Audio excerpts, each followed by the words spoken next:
Assalamualaikum warahmatullahi wabarakatuh. Bismillah, alhamdulillah, wassalatu wassalamu ala rasulillah wa ala alihi wa sahbihi wa mawalah wa la hawla wa la quwata illa billah. Raditu billahi rabba wa bil islami dina wa bi muhammadin nabiyya wa rasulah. Rabbi zidni ilma warzuqni fahma. Amin. Sebelum dialog saya sampaikan materi terakhir saja, ringkasnya karena waktu terbatas. Kami mengklasifikasikan masjid itu menjadi 3 tingkatan. Yang pertama adalah masjid perjuangan. Jadi masjid yang belum selesai urusan internalnya, baik dari sisi pendataan, SDM, dan program. Ini mesti didorong untuk menjadi masjid yang berdaya. Jadi yang tingkat kedua ini masjid yang berdaya. Masjid yang sudah bisa optimal di dalam pengelolaan dana, SDM, dan program sehingga sudah menjadi masjid yang mandiri.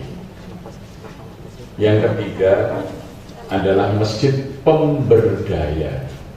Masjid yang sudah surplus, baik SDM-nya, dananya, dan programnya, sehingga dia bisa memberdayakan masjid lain dan mengentaskan kemiskinan di lingkup masjidnya.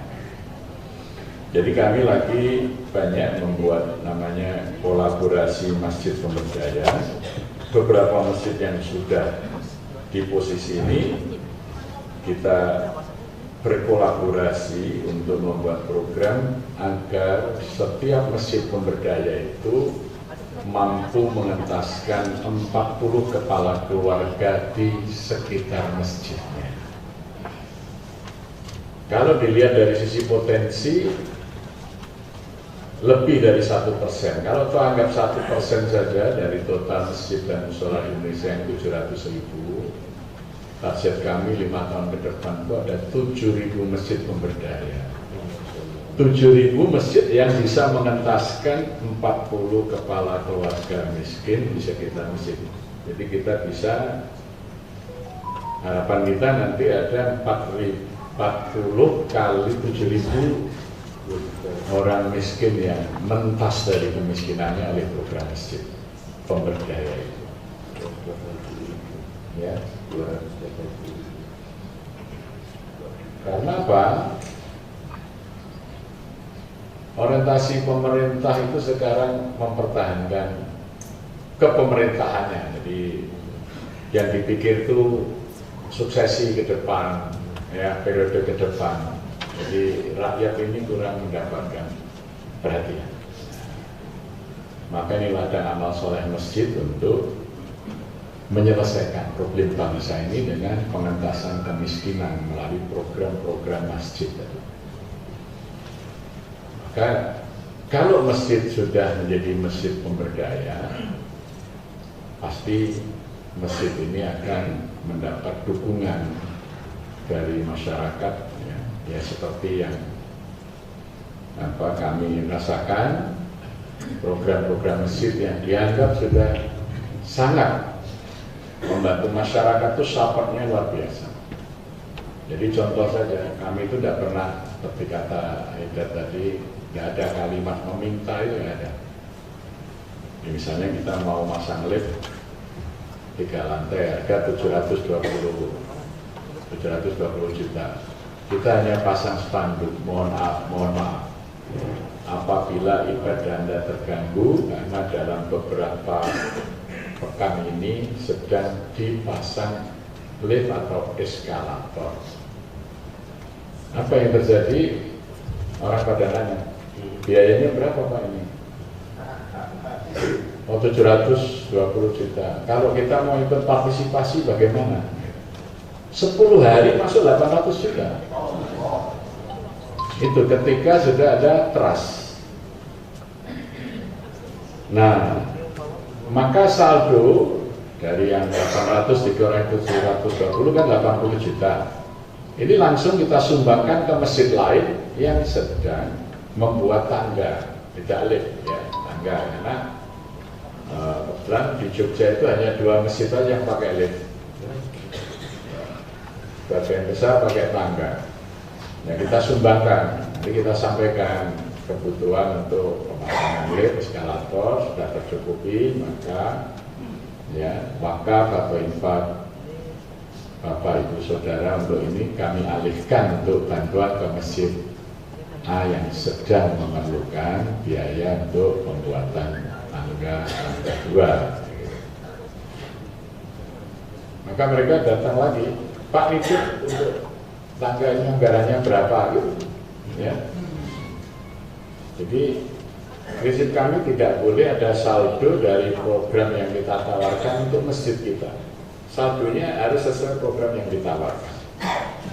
Jadi misalnya buka puasa itu kita menyediakan lebih kurang 110.000 porsi sebulan. Anggarannya kira-kira 2,1 miliar. Di luar itu ada gula, ada beras gitu ya. Uang masuk tahun kemarin mencapai 2,7. Maka 600 juta itu kami bagi ke masjid-masjid yang memerlukan untuk program itu. Kita sampaikan lagi kepada para donatur. Jadi karena itu memang niat mereka menyediakan buka puasa bulan Ramadan tahun ini tidak boleh disimpan atau untuk Ramadan yang akan datang, karena niatnya kan begitu. Nah, kami mencoba untuk amanahnya kita tunaikan. Tiap tahun itu saldonya meningkat. Untuk buka puasa itu ratusan juta saldonya. Ya. Ya. Karena apa? Trust. Karena problem itu 3. 1, otoritas. Ya. Salam. Silakan Pak Wagub. Ya. Ya. Baik. Jadi problem masjid itu hanya 3 aja. Dimanapun dan kelas masjid apapun itu problemnya hanya 3 ya. 1 adalah otoritas. Jadi di masjid-masjid itu kadang tidak jelas siapa yang pegang otoritas. Pengurus masjid banyak, ketika ini usul, ini ditentang oleh yang lain, sehingga programnya tidak jalan karena tidak jelas pemegang otoritas. Nah, bagaimana mengatasi ini? Kami menjadikan ketua DKM adalah mandataris rakyat, mandataris jamaah, bukan penguasa masjid. Maka kami adakan musyawarah tentang program masjid melibatkan tidak hanya pengurus tapi seluruh jamaah untuk menyusun GBHM, garis-garis besar haluan masjid. Jadi masjid itu 5 tahun ke depan sudah ada programnya dan itu melibatkan seluruh komponen masyarakat. Semua ketua RT yang ada dalam wilayah masjid, semua ketua RW, anak-anak, remaja, lansia, dewasa, ibu-ibu. Nah, mau diapakan 5 tahun masjid kita ini? Dan kemudian rapat notulasinya tercatat lengkap, terekam bagus. Setelah itu program ini kita sosialisasikan, kita narasikan dalam bahasa Indonesia tadi, narasi. Aksi narasi ya. Maka dengan narasi muncullah donasi nanti. Jadi misalnya tahun 2003 ke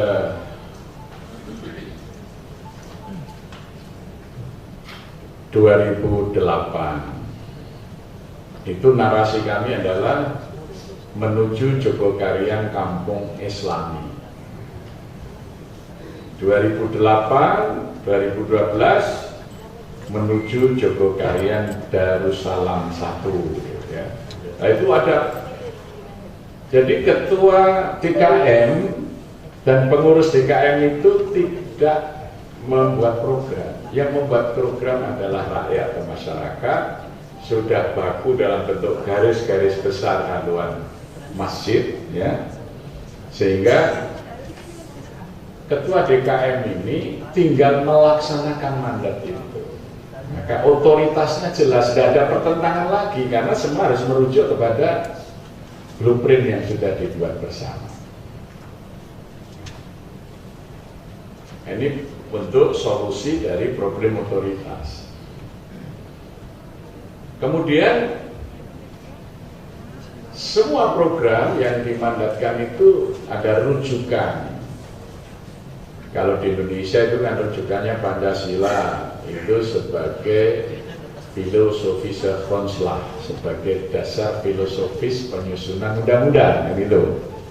Nah, kalau masjid semua program itu ada rujukannya dalam Al-Quran dan Sunnah. Program ini dasarnya ayat ini, surat ini, hadisnya ini. Program yang ini dasarnya adalah Al-Quran, surat ini. Jadi tidak ada lagi yang akan menentang, karena semua program yang dirumuskan itu sudah ada sandaran yang kuat. Nah, itu tugasnya Dewan Syuro. Sekarang saya sebagai Ketua Dewan Syuro adalah menjadikan program itu benar-benar program yang mengikuti apa yang diperintahkan Allah dan Rasulnya dalam Al-Quran dan Sunnah.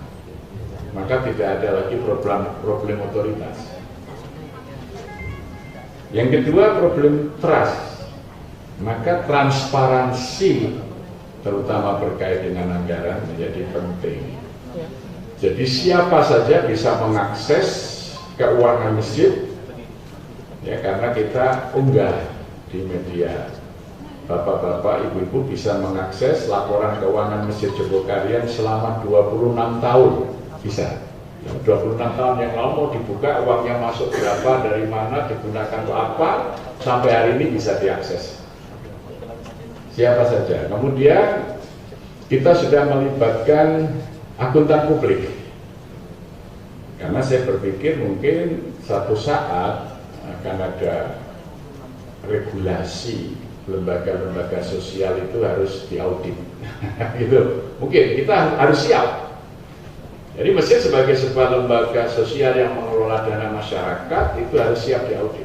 Nah, maka kita sudah dalam pelaporan keuangan kita sudah melibatkan akuntan publik, sehingga pelaporan keuangan masjid ini mengikuti apa yang menjadi pedoman lembaga-lembaga keuangan profesional.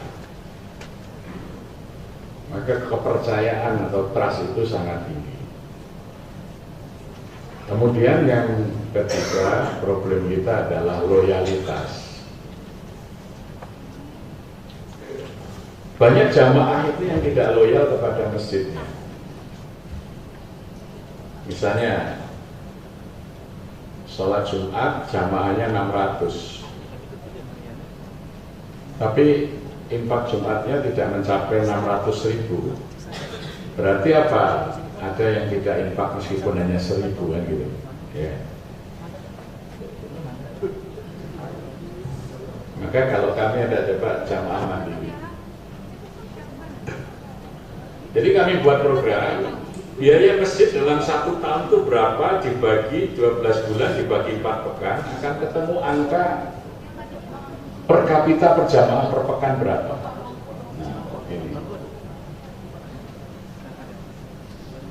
ini pengalaman praktis, ya. Kita hitung pengeluaran kita setahun berapa.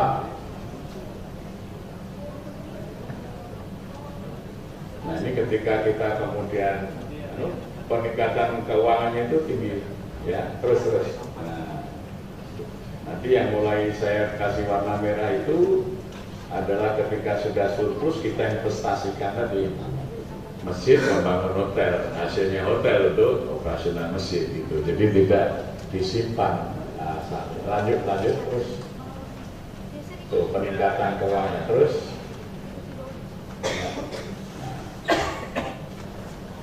Jadi kita hitung seluruh pengeluaran selama setahun dibagi per bulan dan per pekan, terus kapasitas masjid berapa, terus bagi pengeluaran per pekan dengan kapasitas masjid itu yang namanya infak mandiri.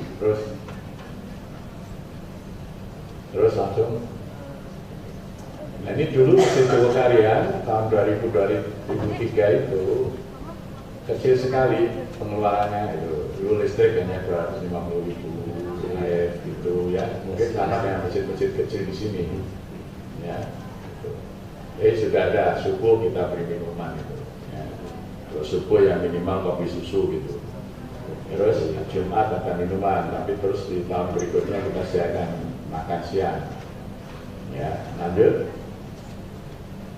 Nah, setahun pengeluaran kita 43.200.000, jamaah waktu itu karena masjid masih satu lantai 600 orang. Ya, terus lanjut. Maka ketemu angka satu jamaah itu hanya Rp1.500 per pekan. Jadi 43.200.000 dibagi 600 orang itu dibagi 12 bulan dibagi 4 kali Jumatan. Lanjut.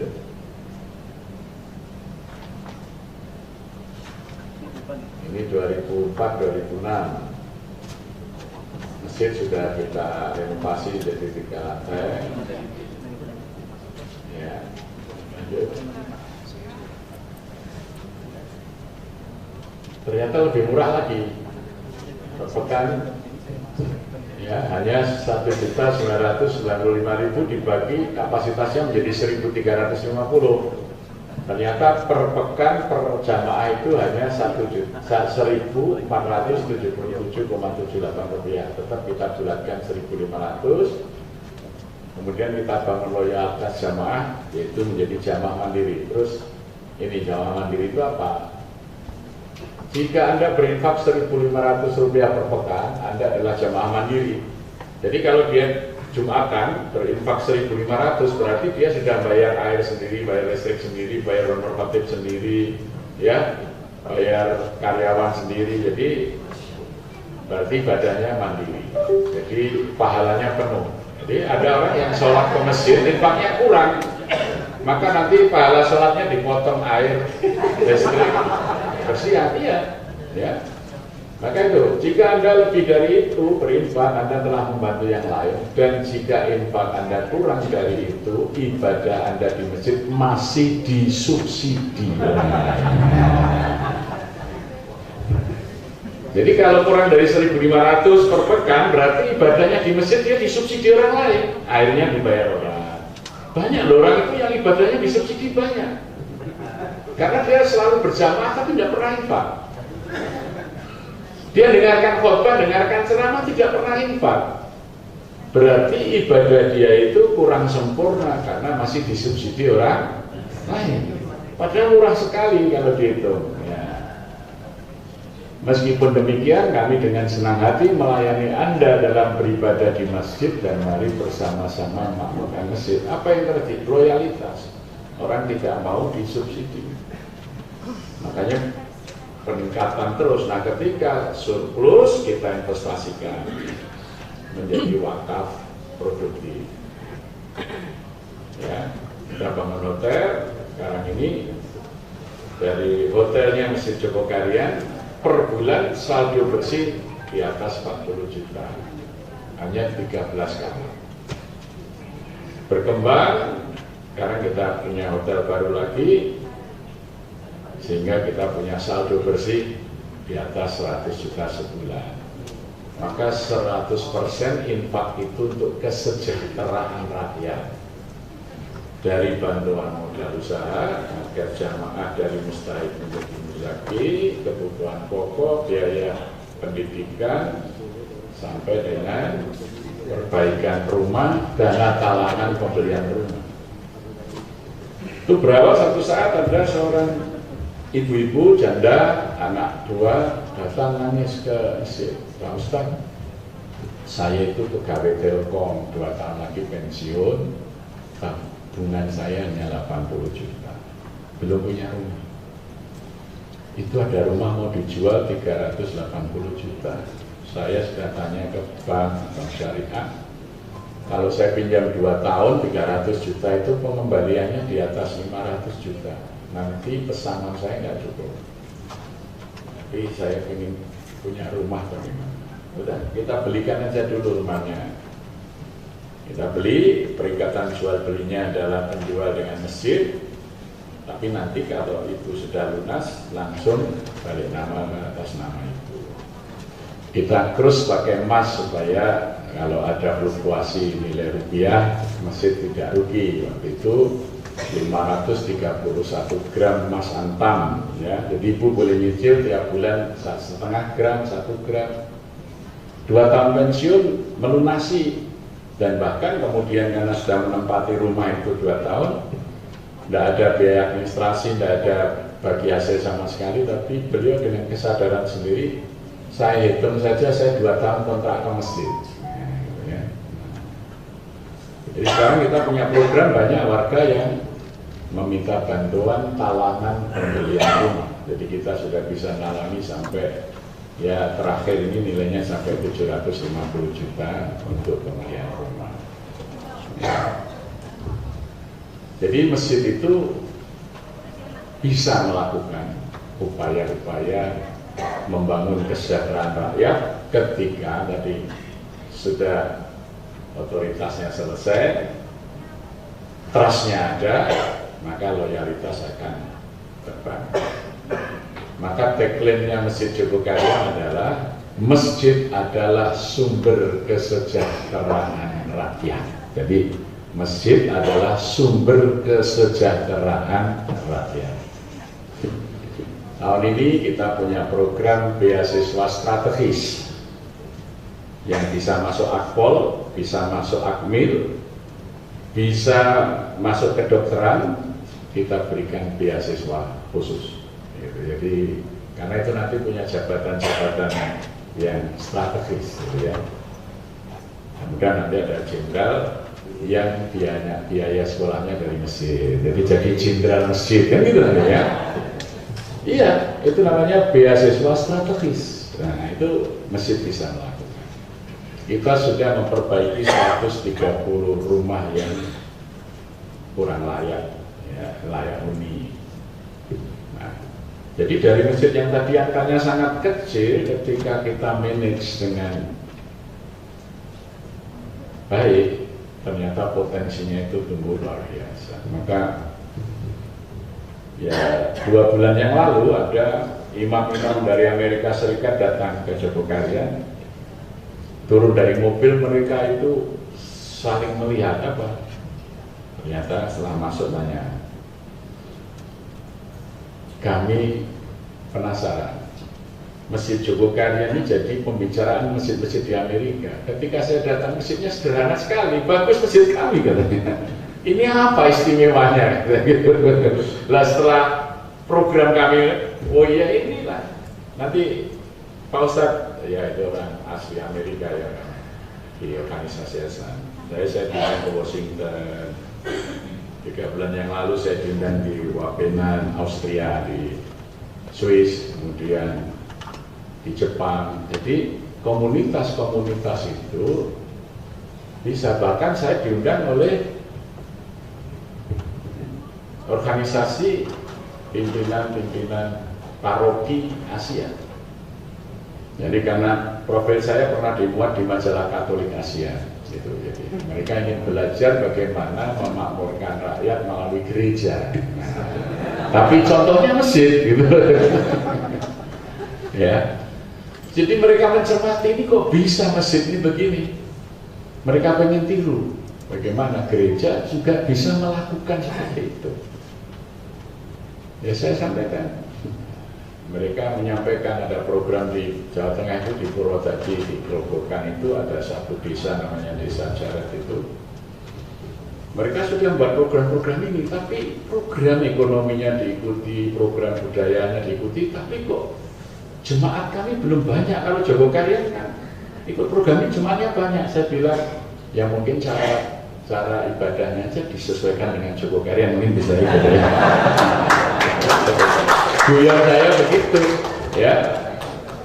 Bantuan modalnya diterima, kegiatan sosialnya diterima, tapi belum mau masuk ke gereja. Itu keluhan mereka itu. Kalau di Jogja kan menerima bantuan, mereka tapi masuk masjid gitu. Ya saya bilang, coba dirubah cara beribadahnya saja. Jadi harapan saya 5 tahun ke depan ada 7.000 masjid di Indonesia yang menjadi masjid pemberdaya, masjid pengentas kemiskinan. Gitu ya. Terima kasih. Mungkin waktu selanjutnya kita buka untuk ya.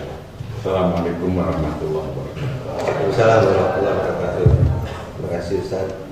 Selamat datang Bapak Ketua Pimpinan Wilayah Dewan Masjid Indonesia Provinsi Kalimantan Barat, Bapak Haji Rian Nursan, Bapak Wakil Bupati Mempawah, Bapak selamat pagi. Bapak Ibu peserta sekalian, sesi berikutnya sesi yang ditunggu-tunggu Ustaz, dialog, namun nanti dipimpin oleh MC beberapa penanya setiap sesinya. Silakan. Jadi kita buka sesi dialog kita, silakan. 2 dari samping kanan saya dan 2 dari termasuk Bapak Ketua Dewi dulu. Kita prioritaskan ya Pak ya.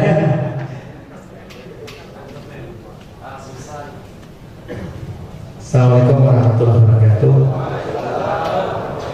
Yang saya hormati Ustaz Ferry dan Bapak sekalian, saya langsung aja Pak Ustaz.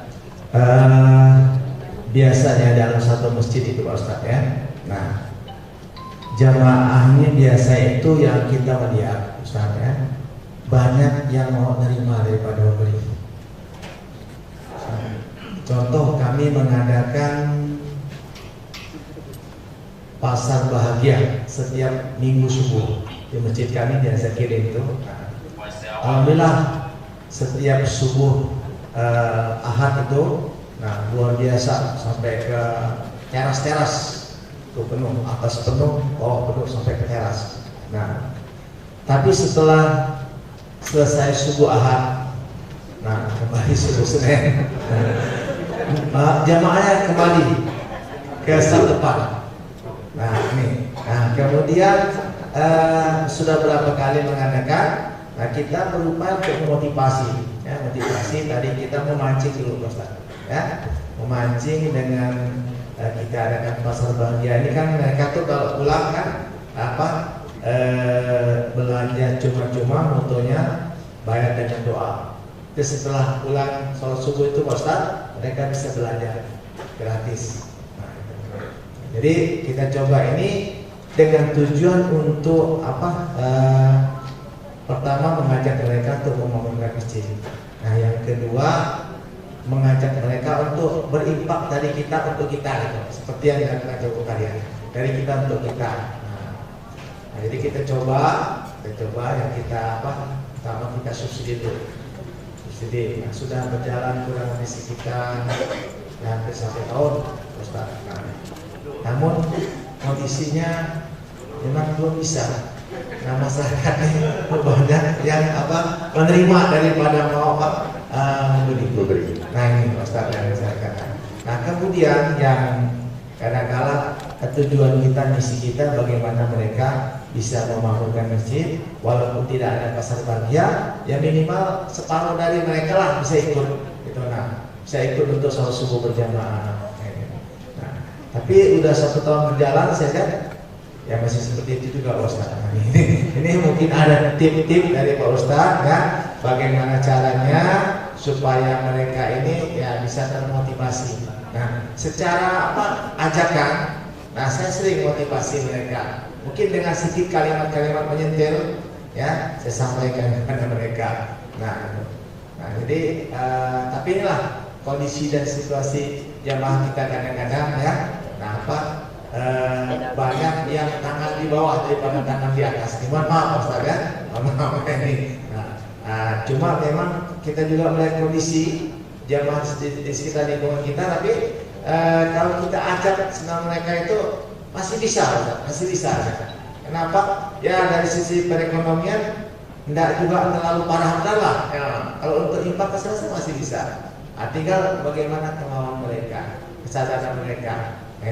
Tadi tujuannya dua, satu untuk mengajak mereka membangunkan masjid. Nah yang kedua, bagaimana mereka juga bisa berimpak dari kita untuk kita. Nah, gitu, Ustaz. Itu mungkin Ustaz. Terima kasih. Mungkin ada tip-tip yang perlu kita lakukan supaya akhirnya jamaah itu mau berimpak untuk kita, dari kita untuk kita.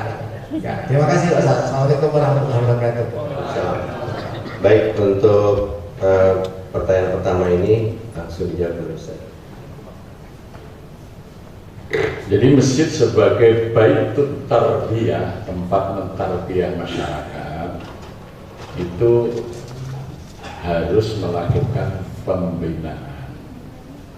Kalau di Jogokarian kita punya koordinator jamaah setiap RT. Maka ketika warga misalnya kita berikan stimulan untuk belanja dengan voucher ini, ya, voucher belanja, kemudian para pedagang itu mereka dibina melalui koordinator jamaah. Jadi kalau kemarin di pasar Bahagia datang, tidak datang nanti ada tim yang bersilaturahmi. Loh iya, jadi domba itu kalau keluar dari kelompoknya akan diterkam serigala. Kita ini kan gembala, kullukum ra'in wa kullukum mas'ulun an ra'iyati. Tiap kami itu adalah gembala. Tiap gembala akan dimintai pertanggungjawaban atas rakyatnya, gembalaannya. Nah, jadi kita tidak hanya kasih rumput, tetapi melindungi jangan sampai domba ini keluar dari gerombolan kita. Maka ada harus yang mengawasi. Oh ini kok tidak datang, datangi. Karena orang itu kalau sudah tidak datang ke masjid 3 hari, hari keempat berat sekali mau memulai lagi. Lihat saja, misalnya Ramadan itu masjid penuh, libur seminggu karena Idul Fitri, kosong lagi masjid itu, nunggu Ramadan lagi nanti. Karena tidak digembalakan tadi, dibiarkan saja. Jadi ketika orang sudah masuk dalam kerumunan kita, harus kita rawat. Nah, merawatnya harus ada tenaga perawat. Ya, namanya koordinator jamaah. Sedangkan para pelaku UMKM, kalau dia sudah sampai 3 hari tidak nampak berjamaah, Biro Ekonomi akan mengeluarkan SP pertama, SP1. Kalau sampai 3 kali surat peringatan tidak diabaikan, nanti sudah peringatan kedua, tidak diberikan fasilitas pinjaman modal, bantuan usaha. Kalau sudah sampai melanggar 3 kali disiplin jamaah. Nah, gitu. Jadi tidak hanya pemberian, tetapi juga pembinaan. Ya.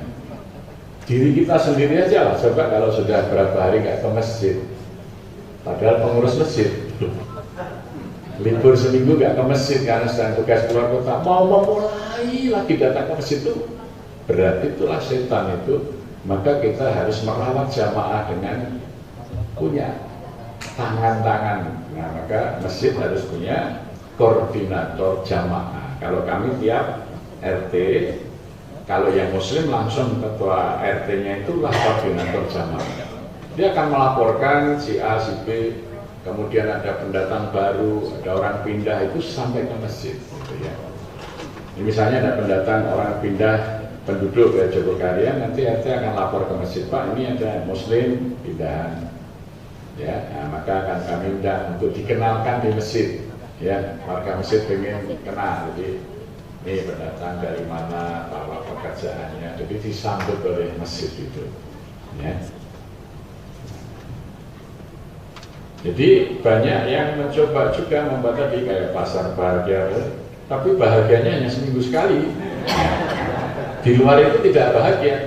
Ada insya Allah dengan sholat itulah kebahagiaan. Qad aflahal mu'minun alladzina hum fi sholatihim khashi'un. Ya, sungguh bahagia orang yang beriman. Siapa? Mereka yang sholatnya khusyuk. Nah gitu. Jadi memberi kebahagiaan itu bukan memberikan sayuran, beras, mensolatkan itulah yang membuat mereka itu bahagia karena mereka sholat. Tanpa sholat tidak ada kebahagiaan. Makanya adzan itu hayya 'alas sholat, hayya 'alal falah gitu. Jadi membina sholatnya itu yang paling penting. Makanya di dalam ayat tentang kemakmuran masjid yang pertama adalah aqimis sholat. Baru nanti kemakmuran akan datang. Ini rumusnya di dalam surah Ibrahim ayat 37. Surah Ibrahim ayat 37. Ketika Nabiullah Ibrahim alaihissalam diperintahkan hijrah meninggalkan Hebron, Palestina menuju Bakkah, Nabi Ibrahim berdoa kepada Tuhannya, Rabbana inni askantu min dzurriyyati fi wadin ghairi dzar'in 'inda baitikal muharram. Ya Tuhanku, Engkau telah menempatkan aku dan anak-anak keturunanku di lembah yang tidak ada tanaman. Ya. Rabbana liyuqimus shalah. Ya Tuhan, jadikan kami orang yang menegakkan sholat. Nah, sholat ini. Anak cucu keluarganya penduduk diajak untuk sholat berjamaah di baitikal muharram, di rumahmu ya Allah yang sangat suci itu.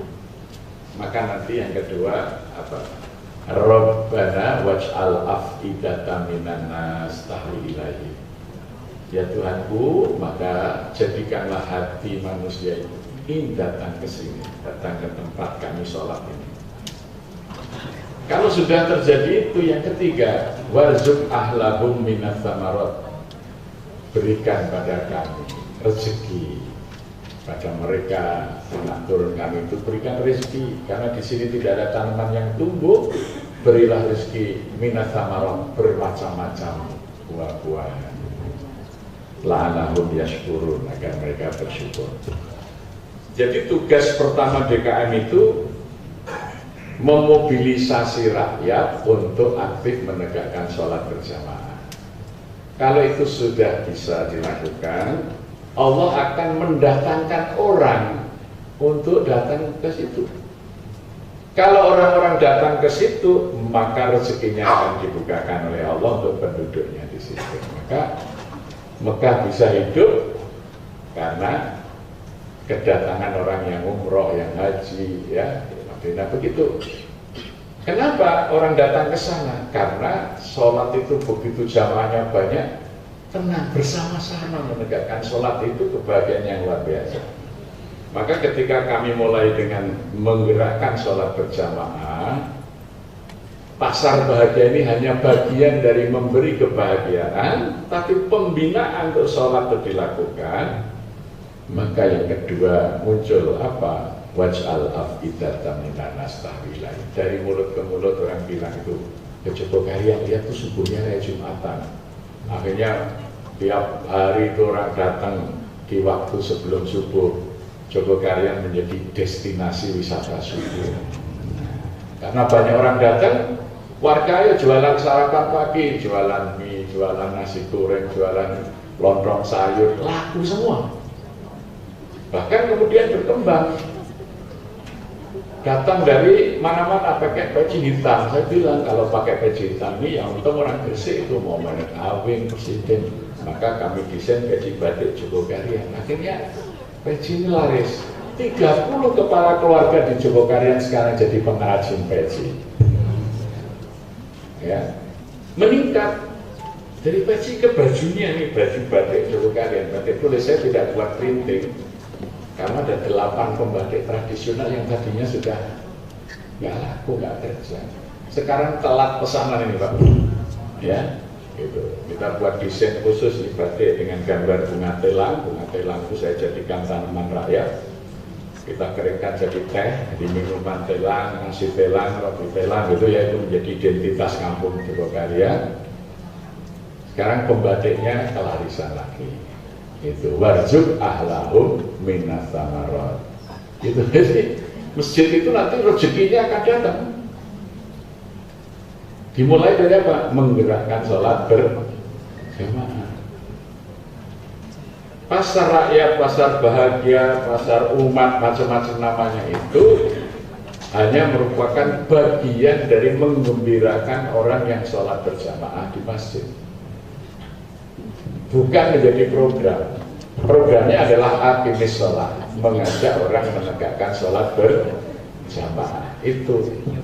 Nah, kalau kita berhasil menjamaahkan orang sholat, otomatis Allah akan menjadikan sholat berjamaah ini sebagai magnet yang menarik hati orang-orang baik datang.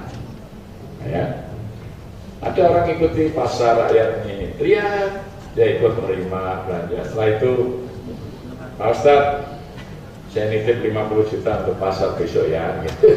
Akhirnya banyak yang begitu.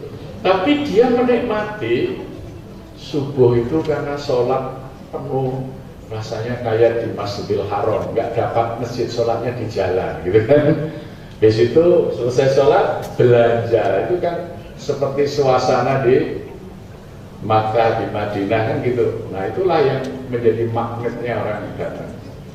Meskipun diberi voucher banyak, tapi suasana ibadahnya belum terkondisikan, yaitu cuma tadi datangnya di saat pasarnya saja. Jadi harus ada pembinaannya. Jadi nah, itu insya Allah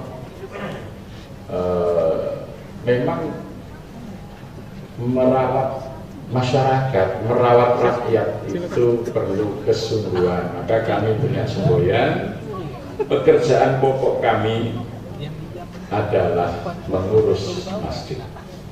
Boleh sambilannya jadi wakil gubernur, itu sambilan saja. Nggak boleh jadi pekerjaan pokok. Gitu loh, benar Pak.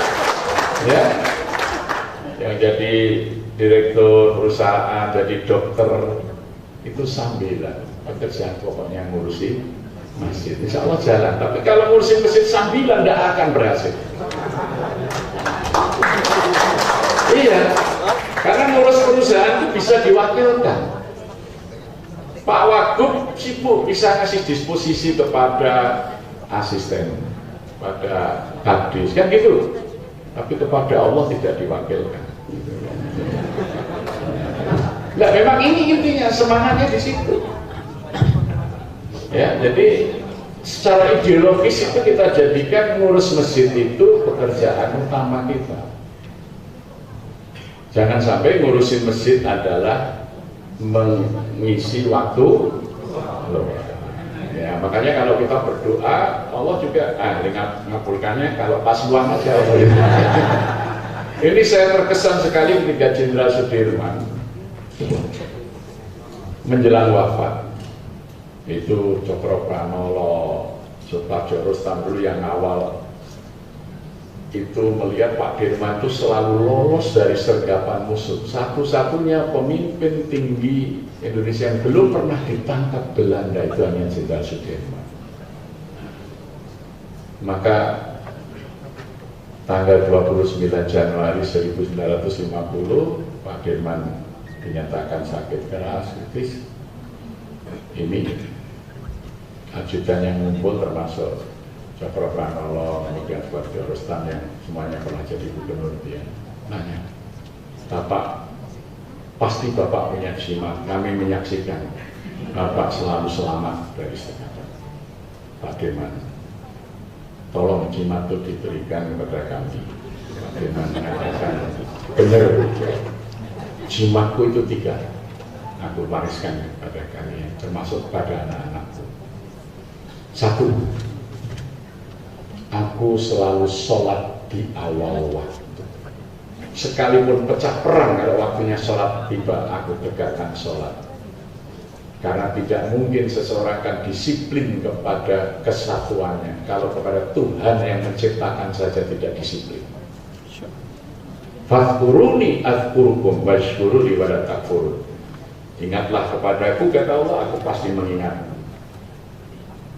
Ya, bersyukurlah kepadaku, jangan kamu kufur. Jadi satu saat Pak Dirman itu terkepung rapat di Kediri, itu sudah pasukan terbaik, itu namanya Anjing Nika, itu infanteri yang sangat menjadi andalan dari Belanda, sama KST, Korps Speciale Truppen, kalau sekarang ini Kopassus. Kemudian di atas rumah di mana Pak Dirman bersembunyi itu sudah pesawat melakukan kanonisasi. Jadi kalau zaman dulu belum ada GPS ya, kalau kanon itu ditembakkan, diberi aba-aba dari pesawat ini loh, musuh di bawah ini. Jadi tembakannya, makanya pesawat itu melakukan kanonisasi. Di musim kemarau, peristiwa itu bulan Mei, ya, musim kemarau. Semua anggota kesatuannya sudah nangis dan tidak punya harapan. Pak Dirman ambil air wudhu, sholat 2 rakaat, tiba-tiba hujan deras sekali sampai pesawat itu harus balik landasan. Pasukan ini menyingkir, Pak Dirman dan pasukannya lolos. Karena apa?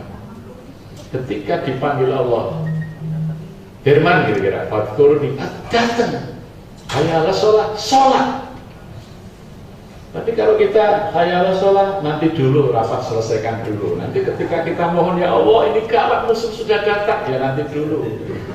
Allah juga akan berfirman. Itu wasiat jimatnya Pak Dirman yang pertama. Yang kedua, aku selalu dalam keadaan wudhu. Ini perang suci, kita harus dalam keadaan suci.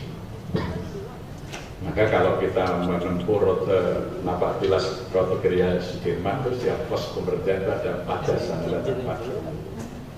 untuk mengingatkan kader-kader prajurit Indonesia itu harus menjaga kesucian. Maka sekalipun komandannya kurus keris kerempeng, pasukan-pasukan terbaik Belanda tidak bisa menangkap. Sekarang jenderalnya badannya kayak Rambo, mentalnya Melo, kayak Rinto, gitu ya. Ketika Jogja diduduki ya 19 Desember 48, Pak Dirman dalam kondisi sudah 3 minggu nggak bisa bangun dari tidurnya karena separuh paru-parunya diambil TBC yang kronis. Menghadap Bung Karno, menyerahkan supaya Bung Karno sebagai panglima tertinggi angkatan perang memimpin perang melawan Belanda. Bung Karno mengatakan, Dimas, tempatku bukan di tempatmu, tempatmu bukan di tempatmu. Aku ini orang politik. Kalau tentara Belanda datang, paling aku akan ditangkap, dibuang atau dipenjara. Tapi kamu pemimpin pasukan. Kalau tentara Belanda melihatmu, pasti kamu ditembak mati. Maka menyingkirlah dan jangan lakukan perlawanan linier. Tentara kita sedikit, musuh mengeluarkan semua pasukan terbaik. Apalagi Panglima sedang sakit. Pak Dirman tegak gebrak meja. Tidak, Sudirman boleh sakit, Panglima tidak pernah sakit. Akan aku jadikan kuburan tentara-tentara Belanda kalau mereka masuk ibu kota ini. Itu orang yang dekat dengan Allah itu gagah perkasa. Itu jimat yang kedua. Jimat yang ketiga, ibumu dan ibu pertiwi tempatmu berbakti. Berbaktilah dengan sebaik-baik apa yang kamu miliki untuk ibu pertiwi. Ya, itu jimatnya Jenderal Sudirman. Karena Sudirman ini guru agama sebelum jadi tentara. Pak Dirman itu lahiran Karanglewas, ya. Purbalingga, tanggal 24 Januari 1916, wafatnya 29 Januari 1950. Beliau wafat itu masih muda sekali, umur 34 tahun. Beliau jadi jenderal umur 28 tahun karena bisa menghancurkan tentara sekutu di Ambarawa dengan strategi ya yang sangat terkenal, Supit Turang, dan strategi gerilya membangun Wengkit dan membangun apa yang disebut berkrais. Itu dikagumi oleh dunia. Saya 4 tahun yang lalu diundang oleh Kementerian Pertahanan Jepang. Saya masuk di kantor Menteri Pertahanan Jepang, yang itu juga markas besar tentara bela diri Jepang. Saya nangis, Pak. Kenapa? tidak ada patung samurai di situ, tidak ada patung kaisar, patungnya Jenderal Sudirman. Setiap prajurit Jepang itu masuk hormat, karena kebanggaan ini didikan Jepang yang mengalahkan sekutu, sedangkan orang Jepang sedih kalah oleh sekutu. Ya. Dihormati sekali Jenderal Sudirman di sana. Ya. Dan bagi saya sangat berkesan karena tahun 47 menjelang pendudukan Jogja itu Pak Dirman lah yang menggembleng pengurus pelajar Islam Indonesia yang pertama. Maka muncullah lagu tadi, ya, muncullah lagu tadi. Tinggallah ayah, tinggallah ibu, relakan aku pergi berjuang di bawah naungan bulan bintang sampai agama Islam cemerlang. Jangan kembali pulang PII kalau tak akan menang, walau mayat terhampar di medan perang. Itulah PII berjuang. Itu karena doktrinnya Pak Dirman itu. Maka doktrin PII apa? Tandang ke gelanggang walau seorang.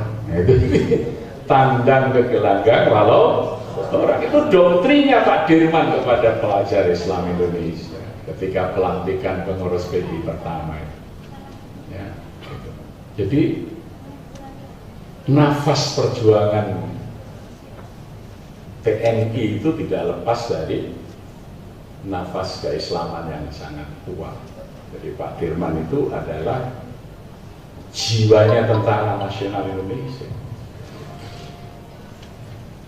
Nah, ini yang perlu. Jadi saya alhamdulillah setiap ada acara Taruna Akabri, ya, Taruna Akmil, itu pasti berkunjung ke Museum Sudirman. Saya yang diminta untuk memberikan sejarah tentang Sudirman.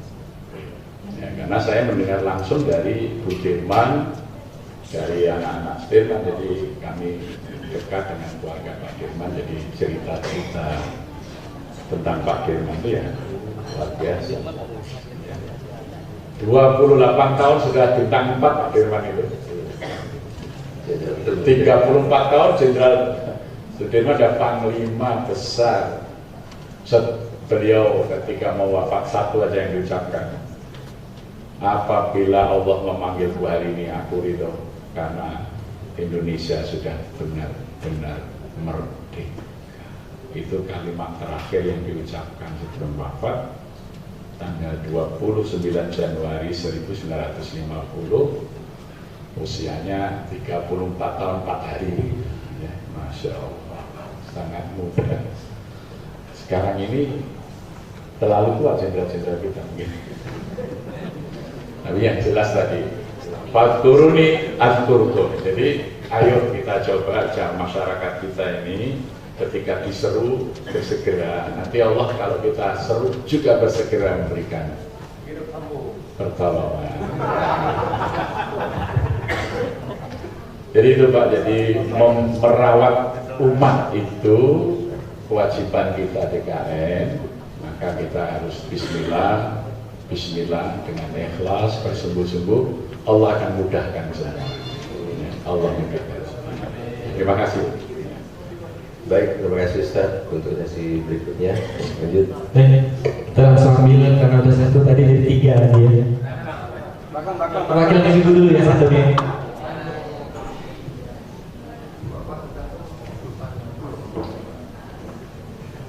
Bismillahirrahmanirrahim. Assalamualaikum warahmatullahi wabarakatuh. Sungguh luar biasa, saya pribadi sangat terpukau dan terhipnotis Pak dengan apa yang disampaikan mulai dari materi pertama sampai hari ini, sampai siang menjelang sore hari ini. Saya Syarifah Aziza, utusan dari GMI Kota Pontianak. Syarifah Aziza Pak, utusan DMI Kota Pontianak. Hari-hari saya selain dinas di Kementerian Agama, saya juga pembina majelis taklim di beberapa masjid di Kota Pontianak. dari pemaparan penjelasan yang disampaikan, maka saya membuat kesimpulan secara pribadi bahwa masjid adalah letak kewibawaan dan kekuatan umat Islam. Wibawanya umat di sekitar masjid, bagaimana masjid itu diberdayakan dan dimakmurkan. Jadi saya memahami satu hadis, Pak, la taqumus sa'ah, tidaklah terjadi hari kiamat hatta yatabahal, apa itu? Hatta, sehingga orang-orang bermegah-megahan, mempercantik, membaguskan masjid. Apakah keliru apabila paradigmanya ketika mau membangun masjid mendahulukan kemegahan masjid dibanding roh masjid? Apakah ini sesuatu yang salah sehingga dicabut keberkahannya oleh Allah? Mohon izin memberikan penjelasan untuk kami, Pak. Kemudian yang kedua, jadi masjid ini yang pertama, bagaimana leadernya, pemimpinnya. Jadi kalau leadernya, pemimpinnya kuat, tauhidnya istiqomah, insya Allah manajerialnya dan lain-lainnya kuat. Apalagi sampai ada dualisme kepemimpinan. Ini na'udzubillah min dzalik. Satu masjid ada dua partai, ada dua pemimpin. Nah, ini dicabut keberkahannya oleh Allah. Maka itu yang kedua, Pak. Jadi mohon ada mungkin kriteria pemimpin masjid yang bisa jadi ukuran standar buat kami, khususnya di Kalimantan Barat. Kemudian yang ketiga, ya dua ya, oke, baik. Terima kasih. Assalamualaikum warahmatullahi wabarakatuh. Baik Ibu Syarifah ya. Itu jelas dalam Quran, la masjida ussisa ala taqwa. Jadi tidaklah masjid itu didirikan kecuali atas dasar takwa. Jadi Abdullah bin Ubay bin Salul itu kan menyaingi masjid Nabi dengan membangun masjid yang lebih bagus, namanya Masjid Dirar. Tapi dibangun kan tidak berasaskan takwa. Dan lebih layak masjid yang dibangun pertama berdasarkan takwa itulah yang dimuliakan. Jadi oleh karena itu masjid itu lebih dahulu dibangun adalah ruh ketakwaan dari jamaah. Sebagai Baitullah tentu memerlukan kenyamanan. Nah, kenyamanan itu ditata sejalan dengan menata ketakwaan jamaah. Maka masjid tidak bisa lepas dari fungsi sebagai Baitul Tarbiyah. Kita kadang melihat di masjid itu ada taklim tapi sepekan sekali, mana cukup. Kita ini mau mencukupi hidup di dunia, kuliah di kedokteran itu 23 tahun ya, dari TK, SD, SMP, SMA, fakultas kedokteran, belum lagi nanti ngambil spesialis. Hanya untuk berprofesi sebagai dokter, mengisi kebutuhan hidup kira-kira 46 tahun. Kalau umurnya sampai 70, artinya menyiapkan hidup untuk 46 tahun saja, sekolahnya 23 tahun gitu ya. Nah, kita ini mau masuk surga, seminggu sekali belajar untuk mencari pintu surga. Cukup nggak kira-kira? Cukup nggak? Orang anak akan menjadi jenderal, dia harus masuk akademi militer dari SD, SMP, Akmil, nanti mengikuti sekolah komando dan seterusnya. Hanya untuk menjadi jenderal, jabatannya kira-kira hanya berapa tahun? Nah, bagaimana kita itu mau menjadi orang-orang yang dimuliakan Allah? Belajar ilmunya tentang itu sangat sedikit waktunya. Maka masjid adalah tempat setiap orang setiap hari mendapatkan asupan asupan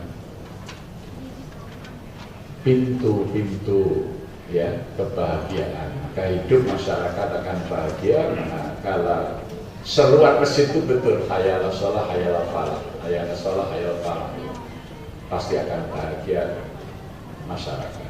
Nah, jadi kadang-kadang bangunan masjid menghabiskan biaya lebih banyak daripada honor para pembicara.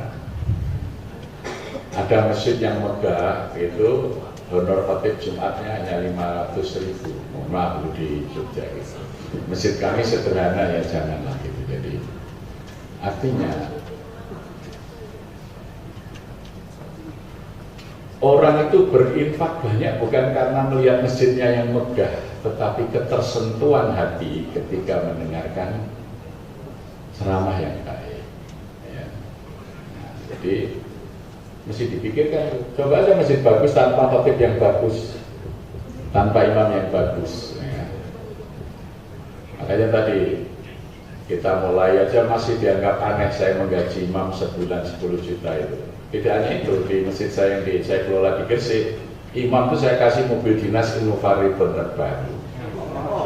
Kalau diundang Pak Bupati mimpin doa, mobilnya sejajar dengan mobilnya kepala dinas, nggak kalah itu ya gitu. Ini wibawa masjid, ini berkat wibawa masjid. Jangan sampai seorang imam masjid besar diundang di acara karena suruh mimpin doa, wah ini kepala seksi kepala dinas, ini ada Innova, belakangnya Avanza, Veloz, imam masjidnya datang naik motor. Dia itu membawa predikat Islam ya'lu wa la yu'la alaih. Imam masjid saya sediakan Innova Reborn terbaru, tulisin mobil dinas imam masjid. Ketika parkir itu di komplek Pemuda itu, ketika acara itu selalu pimpin doa itu dengan yang plat merah, kepala dinas, sejajar itu mobil. Jadi kalau saya punya duit, mau saya berikan seperti mersinya presiden kalau begitu. Loh ini imam kok, imam itu kan pemimpin. Siapa yang akan memuliakan Islam kalau bukan kita? Jadi itu perlu kita berpikir, Islam itu yang terbaik, dan Islam adalah syariatnya semua sumber kesejahteraan. Tadi saya ceritakan gaji, baju, sarung, ya, kurban, misalnya saja kurban ya, di Mina selama 4 hari, hari Nahar dan 3 hari Tasyrik, itu domba yang disembelih di Mina di Jabal Kurban itu 2.900.000 ekor, 100% diimpor dari New Zealand. Kita yang punya syariat kurban, peternak yang sejahtera orang New Zealand. Jadi Islam itu rahmatan lil alamin, tapi belum rahmatan lil muslimin. Haji menurut data IDB 4 bulan dari Syawal, Dzulqa'dah, Dzulhijjah sampai Muharram saat pemulangan, belanja jamaah haji di Saudi Arabia itu mencapai 950 triliun kalau di kurs rupiah. Siapa yang menikmati? 40% jamaah haji itu mengeluarkan uangnya untuk tiket penerbangan. Artinya 40% uang jamaah haji dari 950 triliun yang menerima adalah 2 perusahaan pesawat saja, Airbus dan Boeing. Belum umrohnya. Jadi kira-kira kalau haji libur 10 tahun, umroh libur itu bangkrut tuh Boeing sama Airbus. Karena traffic paling ramai, air traffic ya, lalu lintas udara teramai itu sekarang Timur Tengah. Orang umroh, orang haji, dan itu semua pesawat-pesawat besar, hanya Airbus dan Boeing. Kita yang punya haji, orang lain yang menikmati 40%, yang lebih sedia Pak. Ternyata 15% uang haji dari jamaah haji itu tuh belanja oleh-oleh. 15%. Peci putih, sorban, jubah, tasbih, sampai boneka unta yang nyanyi marhaba. Buatan Cina. 15% dana haji dinikmati oleh negara Cina. Makanya kalau kita coba di sini kan punya identitas ya, Kesultanan Qadiriyah sangat kuat itu. Kalau itu dieksploitasi sebagai sumber kesejahteraan bisa. Identitas sama, jadi peci Qadiriyah Tanja, ya Tanja kan menanjak itu sampai begitu misalnya. Ya Tanja, jadi jangan pakai peci putih buatan Cina, lebih baik pakai Tanja Qadiriyah gitu. Oh iya, kalau lampunya apa bajunya, itu kesejahteraan akan terangkat. Ya, kita ini kan sok soleh, pulang haji, pecinya putih, sorbannya putih, jilbabnya putih, pakai tasbih, tapi semua buatan Cina komunis. Itu gimana solehnya itu? Soleh dari mana itu? Salah. Ya, itu namanya salah, bukan soleh. Ini contoh paling sederhana. Umat Islam itu semua sarana syariatnya itu sumber kesejahteraannya.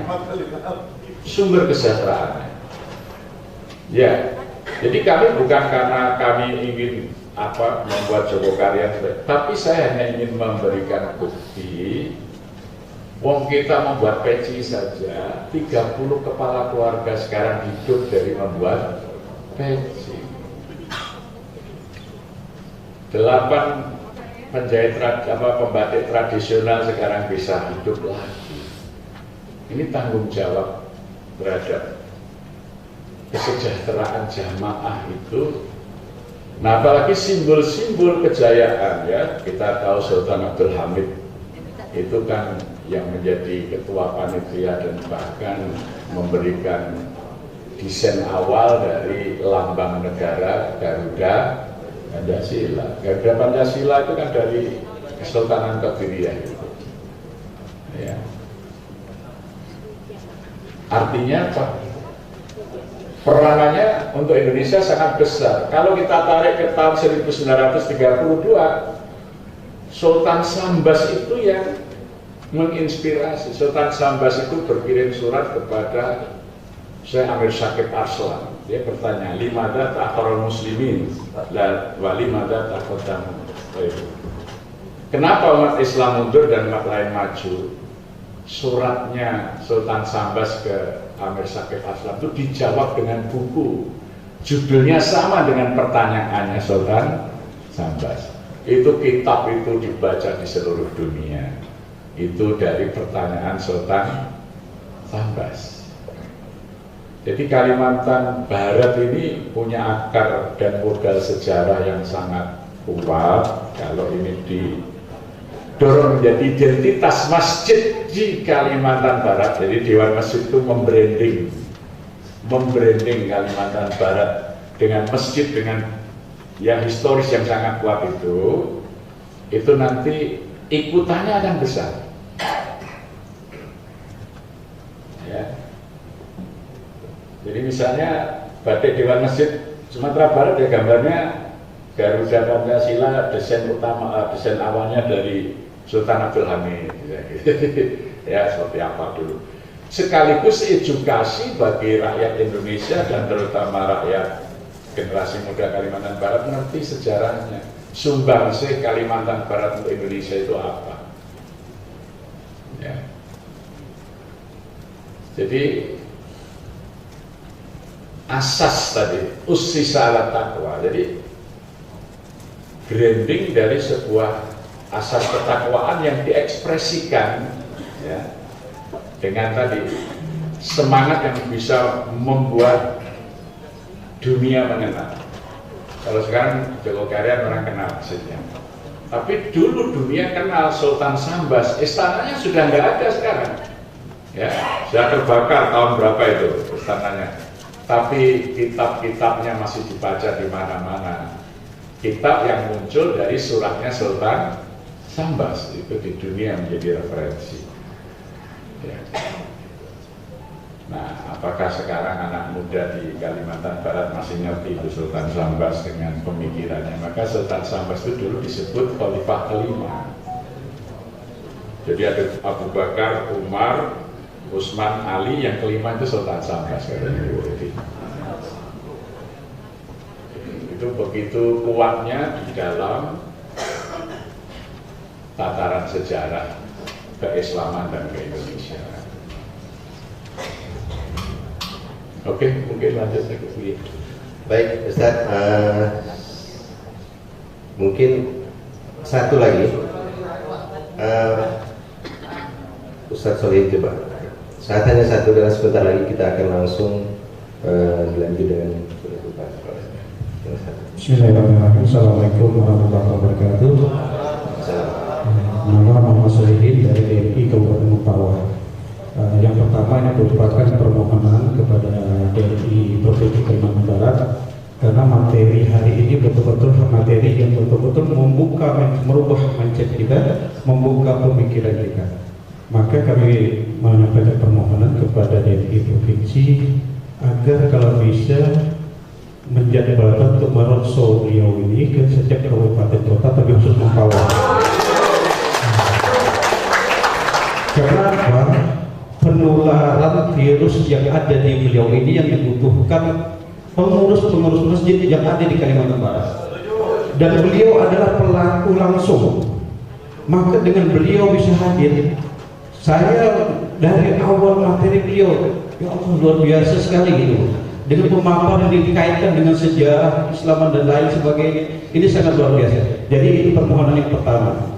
Kemudian yang kedua, di dalam metodologi pendidikan yang diajarkan oleh Allah Subhanahu wa taala, wa ja'alna lakum as-sam'a wal absara wal afidah qalilan ma tashkurun. Yang pertama adalah mendengar, kedua melihat, ketiga merasakan. Nah, hari ini kami baru mendengar dan sudah luar biasa ya. Tapi kami belum melihat langsung dan belum merasakan langsung. Maka mudah-mudahan pengurus DMI Provinsi Kalimantan Barat bisa membawa kami, walaupun dengan dana sendiri, kami tak ada dana ya. Insya Allah dengan dana sendiri, astu dibanding ke sana ya. Jadi biar bisa melihat langsung dan merasakan langsung, sehingga ini bisa kami bawa balik ke kampung halaman masing-masing dan bisa menceritakan ini di setiap masjid-masjid yang ada di daerah masing-masing. Nah, kami tak untuk biayanya, insya Allah kami mampu masing-masing. Tetapi kalau dari pengurus DMI provinsi mau mensubsidi, kami doakan mudah-mudahan segala hajatnya dikabulkan oleh Allah Subhanahu wa taala. Itu saja yang saya sampaikan. Terima kasih sekali lagi. Kami semua di sini menyampaikan ungkapan terima kasih dan rasa syukur yang setinggi-tingginya kepada Pak Kiai yang sudah datang, dan ini betul-betul memberikan suasana terbaru bagi kami dengan semangat yang baru. Mudah-mudahan Provinsi Kalimantan Barat, masjid-masjid yang bisa mengikuti jalan cerita dari apa yang sudah Pak Kiai sampaikan di Masjid Jogokarian. Terima kasih. Assalamualaikum warahmatullahi wabarakatuh. Ini yang menjawab Pak Ketua DMI dan Pak Wakil Bupati Mempawah, bukan saya ya. Insya Allah ada Pak Wakil Bupati nanti bisa Mempawah dijadikan pilot proyeknya ya, masjid-masjid di Kalimantan Barat. Kemudian yang kedua, materi ini kalau ingin mendalami sudah ada flashdisk lengkap. Kalau kami cetak itu tebal karena itu 14 GB ya. Jadi silahkan aja semuanya di copy. Kalau mau baca buku ini sudah ada disertasi ini tentang wakaf progresif di Masjid Jogokarian. Jadi bagaimana mengelola masjid sebagai sumber wakaf, tidak hanya produktif tapi progresif. Ini disertasi yang ditulis oleh Dr. Ahmad Nur Ghazali. Jadi nanti silahkan bisa melalui panitia ya. Ini yang satu saya idahkan ke Pak Ketua DMI. Terima kasih. Mohon maaf kalau materi saya terbatas dan saya juga datang terlambat karena kemarin harus pulang dulu ke Jogja ya. Tapi saya insya Allah ya, masih sangat antusias untuk kembali datang ke